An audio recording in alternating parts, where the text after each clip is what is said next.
નમસ્કાર મિત્રો, સ્વાગત છે વિડીયોની અંદર। આજે આપણે મિત્રો જાણીશું રાજ્ય સરકાર દ્વારા ખેડૂતો માટે, પશુપાલન મિત્રો માટે અલગ અલગ નવી યોજનાઓ અંદર મિત્રો ફોર્મ ભરવાના ચાલુ થઈ ગયેલા છે। જેની અંદર આપણે મિત્રો વાત કરીએ તો ઓનલાઈન અરજી ફોર્મ કેવી રીતે ભરવું એ વિશે આપણે સંપૂર્ણ માહિતી મેળવીશું। આજે આપણે મિત્રો વાત કરીએ તો પશુપાલન વિભાગની અંદર જે પશુ માટે ઘણી બધી યોજનાઓ ચાલુ થઈ ગયેલી છે, જેની અંદર ઘણા બધા પશુપાલન મિત્રોનો પ્રશ્ન પણ હતો કે આ યોજનાઓ ચાલુ થઈ છે પણ આની અંદર ઓનલાઈન અરજી કેવી રીતે કરવી, ફોર્મ કેવી રીતે ભરવું, જે વિશે આપણે સંપૂર્ણ માહિતી મેળવીશું આ એક જ વિડીયોમાં। આ વિડીયો મિત્રો તમે લાસ્ટ સુધી દેખશો, છેલ્લે સુધી જોડાયેલા રહેશો, એટલે મિત્રો તમે તમારા મોબાઈલની અંદર ઘરે બેઠા એકદમ ફ્રીમાં, બિલકુલ મફતમાં તમે મિત્રો છે તે ફોર્મ ભરતા શીખી જશો। તે માટે મિત્રો વિડીયો તમે લાસ્ટ સુધી દેખતા રહો અને આ વિડીયો મિત્રો ગુજરાતના તમામ ભાઈઓ સુધી શેર કરો, કારણ કે જે આવી યોજનાઓ ચાલુ થાય છે તેની અંદર ફોર્મ ભરવું હોય તો તે ઘરે બેઠા તે યોજનાઓની અંદર મિત્રો ઓનલાઈન અરજી ફોર્મ ભરી શકે અને તે યોજનાઓની અંદર મિત્રો લાભ પણ લઈ શકે। ચાલો તો આપણે મિત્રો વિડીયોની શરૂઆત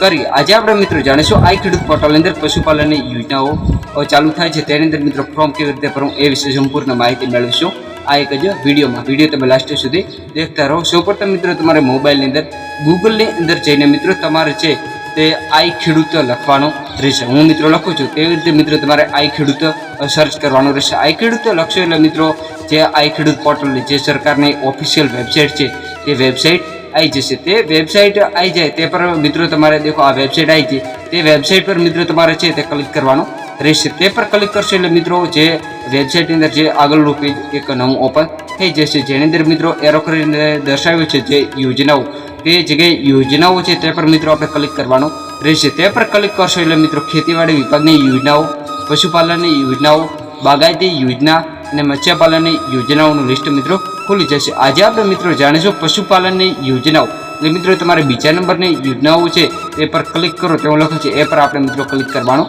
રહેશે। ખેતીવાડી યોજનાની અંદર અને બાગાયતી યોજનાની અંદર મિત્રો વાત કરીએ ફોર્મ કેવી રીતે ભરવું છે એના અલગથી વિડીયો બનાવેલ છે।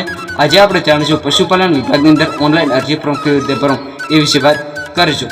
જે પણ મિત્રો પશુપાલન વિભાગની અંદર હાલના સમયમાં 28થી વધુ યોજનાઓ ચાલુ છે। જે કઈ યોજનાઓ ચાલુ છે જે નીચે તમને ડિસ્ક્રિપ્શન બોક્સમાં લિંક પણ મળી જશે અને તમારે જે પણ યોજનાની અંદર મિત્રો ઓનલાઈન અરજી ફોર્મ ભરવું હોય તે યોજના ઉપર મિત્રો તમારે ક્લિક કરવાનું રહેશે। જે પણ યોજના ઉપર મિત્રો તમારે ક્લિક કરવું હોય, જે યોજનાની અંદર ફોર્મ ભરવાનું હોય તે યોજના પર આપણે મિત્રો તમારે ક્લિક કરવાનું રહેશે।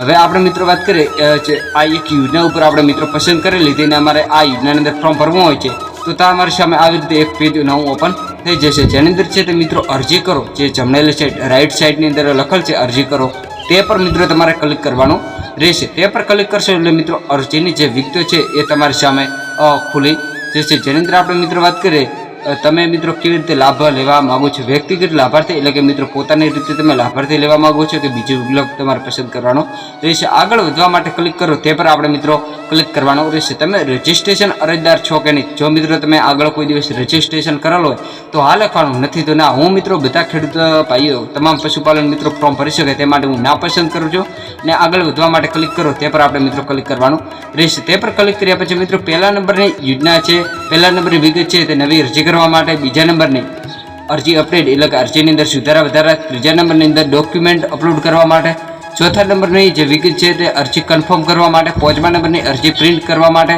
અને છઠ્ઠા નંબરની છે તે અરજીની પ્રિન્ટ સહી કરેલા નમૂના અપલોડ કરવા માટે ક્લિક કરો। આવી રીતે જે મિત્રો 6 બટન આપવામાં આવેલા છે, જે આપણે મિત્રો પહેલા નંબરના બટન પર ક્લિક કરીશું નવી અરજી કરવા માટે, અહીંયા ક્લિક કરો એ પર આપણે મિત્રો ક્લિક કરવાનું રહેશે। જેની અંદર મિત્રો આપણે વાત કરીએ તો ઘણી બધી ખાસ નોંધો આપવામાં આવેલી છે। જે વિગતો આગળ લાલ ફુદેડ ફરજિયાત છે એ મિત્રો આપણે લખવાની રહેશે। જેની અંદર લાલ ફુદેડ છે એ જ આપણે મિત્રો અંદર લખવાની રહેશે। ફોર્મની અંદર વાત કરીએ તો અરજદારની વિગતો એ વિશે આપણે કરીશું।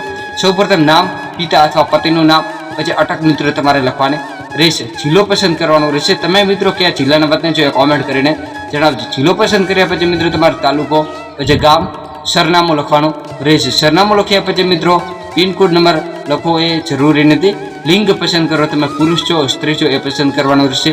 દિવ્યાંગ છો કે નહીં, હાથ કે ના એ પસંદ કરો। જાતિ મિત્રો ઓબીસી જાતિના કઈ જાતિના છો એ પસંદ કરો। મોબાઈલ નંબર લખવો ફરજિયાત છે, આધાર કાર્ડ નંબર લખીને રાઇટ કરી લેવાનું રહેશે। પછી મિત્રો છેલ્લે કેટલા વર્ષમાં તમે લાભ લીધેલ છે, જે તમે ક્યારેય લાભ ના લીધેલ હોય તો નીચેનો ઓપ્શન ક્લિક કરવાનો, છેલ્લે તમે મિત્રો કયા વર્ષની અંદર લાભ લીધેલ છે એ મિત્રો તમારે છે તે વર્ષ પસંદ કરવાનું રહેશે। પછી મિત્રો વાત કરીએ પશુ દીઠ કે ડેરી ફાર્મ માટે પશુઓની વીમા માટે જે યોજના છે એ પર આપણે તમારા મિત્રો ક્લિક કરવાનો રહેશે. ફરજિયાત ઘટક છે તે એ મિત્રો તમારે પસંદ કરવાનો રહેશે. પોતાની માલિકીની એટલે કે મિત્રો તમારે કેટલી જમીન છે એ મિત્રો તમારે હેક્ટરની અંદર દર્શાવવાની રહેશે. પછી દૂધ મંડળની વિગત છે તે મિત્રો તમારે લખવાની કોઈ જરૂરિયાત નથી, કારણ કે તેની અંદર કોઈ લાલ ફુદડી આપવામાં આવેલી નથી. પછી લોન લીધેલ બેંકની વિગત મિત્રો તમારે ફરજિયાત લખવાની રહેશે, જેની અંદર છે તે મિત્રો લોનના પ્રકાર મિત્રો તમારે પસંદ કરવાના રહેશે. એ 3 વિગતો 4 વિગતો તમારે લખવાની રહેશે. પછી આગળ મિત્રો વાત કરીએ તો બેંકની વિગતો, એ પણ મિત્રો તમારે કોઈ પણ લખવાની જરૂરિયાત નથી. બેંકની વિગતો અને દૂધ મંડળની વિગતોની અંદર મિત્રો તમે નહીં લખો તો પણ ચાલશે, પણ લોન લીધેલ બેંકની વિગતો મિત્રો તમારે ફરજિયાત લખવાની રહેશે. હવે મિત્રો આગળ વાત કરીએ તો રેશન કાર્ડ નંબર તમારે લખવાનો રહેશે. જે તે તમારો રેશન કાર્ડ નંબર હોય, કવરનો નંબર, એ લખ્યા પછી જે શોધો છે એ પર આપણે મિત્રો ક્લિક કરવાનો રહેશે. તે પર ક્લિક કરશો એટલે જેના નામે વ્યક્તિના નામે ફોર્મ ભરો છો એ વ્યક્તિનું નામ પસંદ કરવાનું. પછી બાજુમાં આપેલ કેપ્ચા કોડ 7954 જે કેપ્ચા કોડ છે એ લખ્યા પછી મિત્રો તમારે અરજી સેવ કરવાની રહેશે. અરજી સેવ કરશો એટલે મિત્રો તમારી સામે એક આવો નવો મેસેજ આવી જશે કે તમારી અરજી સેવ થઈ ગયેલી છે, જેનો નંબર આ છે. આ કર્યા પછી મિત્રો તમારે અરજી કન્ફર્મ કરવી એ ફરજિયાત છે. એટલે મિત્રો તમારે અરજી કન્ફર્મ કરશો એટલે મિત્રો તમારી સામે આવો મેસેજ આવી જશે કે જે તમારી અરજી કન્ફર્મ થઈ ગયેલી છે. અરજી કન્ફર્મ થઈ ગયા પછી મિત્રો તમારે પ્રિન્ટ છે PDF ડાઉનલોડ કરવાની રહેશે. એટલે મિત્રો જે પ્રિન્ટ હતું તે ઓપ્શન પર જઈને મિત્રો તમારે ડાઉનલોડ કરવાની રહેશે. ડાઉનલોડ અગેન દબાવેલ છે લખેલ છે તે પર આપણે મિત્રો ક્લિક કરશો એટલે મિત્રો તમારી સામે પેજ પરના ડાઉનલોડ પણ થઈ જશે. આ છે તે મિત્રો તમારે જે આપણે PDF સ્વરૂપે જે છે તે જે તેની અંદર જે ડોક્યુમેન્ટ જોઈએ એની સાથે લઈ અને જે તે કચેરી સામેની રજૂઆત કરવાના રહેશે. જે તે કચેરી જે ફોર્મ ભરો છો તેની અંદર મિત્રો તમને લખેલ હશે કે આ જગ્યાએ મિત્રો તમારે ડોક્યુમેન્ટ છે તે જમા કરાવવાના રહેશે. આ જગ્યાએ મિત્રો તમારે ડોક્યુમેન્ટ આપવાના રહેશે. તે જગ્યાએ જઈને મિત્રો તમારે ડોક્યુમેન્ટ જમા કરાવવાના રહેશે. આ જે પશુપાલનની યોજનાઓ છે તે મિત્રો તમારી જાતે પાસે ડોક્યુમેન્ટ રાખવાના નથી, તમારા મિત્રો તે જગ્યાએ ડોક્યુમેન્ટ આપવાના રહેશે. અને આવી દરરોજની માહિતી મેળવવા માટે તમે અમારી યુટ્યુબ ચેનલ સબસ્ક્રિપ્શન કરો. અને મિત્રો કેવો લાગ્યો વિડીયો કોમેન્ટ કરીને જણાવજો. આ વિડીયો મિત્રો ફરીથી તમામ ભાઈઓ સુધી શેર કરો. જે ભાઈને લાભ લેવો હોય, જે ભાઈને ફોર્મ ભરવું એ ફોર્મ ભરી શકે.